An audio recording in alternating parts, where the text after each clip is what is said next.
एक असुर था, एग्रिव।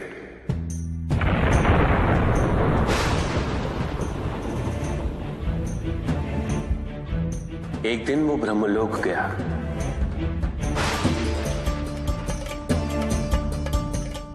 और बड़ी ही चालाकी से उसने ब्रह्मदेव से चारों वेद प्राप्त कर लिए।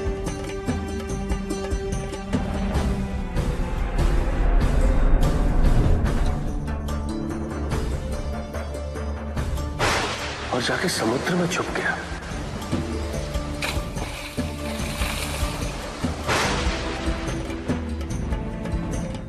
क्योंकि सारा ज्ञान वेदों में निहित है, इसीलिए संसार से सारा ज्ञान चला गया। जब अज्ञानता का अंधकार फैलता है तो अधर्म बढ़ने लगता है। भगवान विष्णु सब देख रहे थे। उन्हें ज्ञात था कि शीघ्र पृथ्वी लोक पर प्रलय आने वाला है। एग्रिव के साथ चारों वेद भी लुप्त होने का भय था। ब्रह्मदेव सृजन करता है। वेदों के अभाव में पुनर्जन्म की प्रक्रिया को पुनर्स्थापित करना अत्यंत कठिन। इसीलिए एग्रिव से उन वेदों को पुनः प्राप्त करना अनिवार्य था। तो भगवान विष्णु ने क्या किया? भगवान विष्णु ने एक मत्स्य रूप धारण किया। वो एक मछली बने और नदी में अवतरित हुए। राजा सत्यव्रत स्नान कर रहे थे। एक छोटी सी मछली उनके हाथ में आ गई। इतनी छोटी मछली? भगवान विष्णु? हाँ, राजा सत्यव्रत उस मछली को जल में छोड़ने जा ही रहे थे कि उस मछली ने बड़ी मछलियों का भय जताते हुए उनसे विनती की। उनसे कहा कि वो उसे अपने साथ ले चले। राजा सत्यव्रत अत्यंत दयालु थे। मछली को अपने कमंडल में शरण दे दी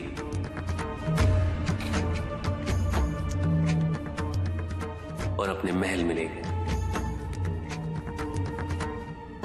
किंतु रात भर में मछली इतनी बड़ी हो गई कि कमंडल में रह पाना उसके लिए संभव ही नहीं था। और उसका बड़ा आकार देखने के पश्चात राजा सत्यव्रत ने उसे कमंडल में से निकालकर एक मटके में डाल दिया। मटके में डालने के पश्चात उसका आकार पुनः बड़ा हो गया। तो राजा सत्यव्रत ने उसे मटके में से निकालकर एक सरोवर में रख दिया।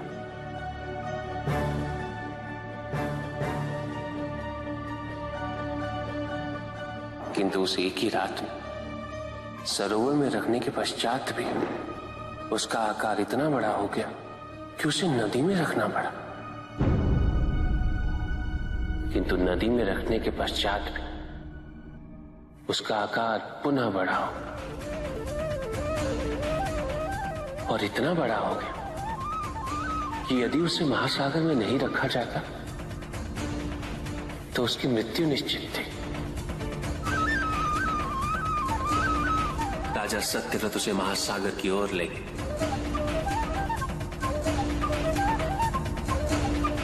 क्योंकि राजा सत्यव्रत तपस्वी थे, ज्ञानी थे, उन्हें आभास हुआ कि ये कोई साधारण मछली नहीं, ये स्वयं साक्षात भगवान विष्णु ही है। भगवान विष्णु राजा सत्यव्रत की उदारता से अत्यंत प्रसन्न थे। इसीलिए उन्होंने राजा सत्यव्रत को मत्स्य रूप धारण करने का कारण बताया। साथ ही उन्होंने सत्यव्रत से कहा कि आज से 7वें दिन प्रलय आएगा, समस्त पृथ्वी जल में समा जाएगी। किंतु आप सप्तऋषियों के साथ साथ अनाज, वनस्पति व अशुद्धों की प्रत्येक प्रजाति के बीज और प्रत्येक पशु का एक एक जोड़ा लेकर एक विशाल नौका में सवार होकर मेरी प्रतीक्षा कीजिएगा। केवल एक ही स्थान ऐसा होगा जिसकी ऊंचाइयों को जल छू नहीं पाएगा। मैं लौटूंगा और आपको वहां लेके चलूंगा। ऐसा कौन सा स्थान था?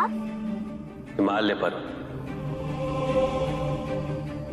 अर्थात तुम्हारी माता के पिता हिमावन। फिर क्या हुआ? ऐसा कह के भगवान विष्णु समुद्र में चले गए और अपने मत्स्य रूप में उन्होंने हेग्रीव को ढूंढ निकाला। उस दुष्ट का वध करके वेदों को पुनः प्राप्त कर लिया। तो क्या प्रलय आया? हाँ, ठीक 7 वेद। किंतु भगवान विष्णु के आदेश अनुसार राजा सत्यव्रत एक विशाल नौका में उनकी प्रतीक्षा कर रहे थे। तभी विष्णु जी एक सींग वाली विशाल स्वर्ण मत्स्य रूप में प्रकट हुए। नौका को मत्स्य से बांधते हेतु सर्पराज वासुकी का प्रयोग किया गया और विष्णु जी ने अपने वचन अनुसार उन सबको हिमालय तक सुरक्षित पहुंचाया, ताकि प्रलय के पश्चात वेदों के आधार पर संसार पुनः बसाया जा सके।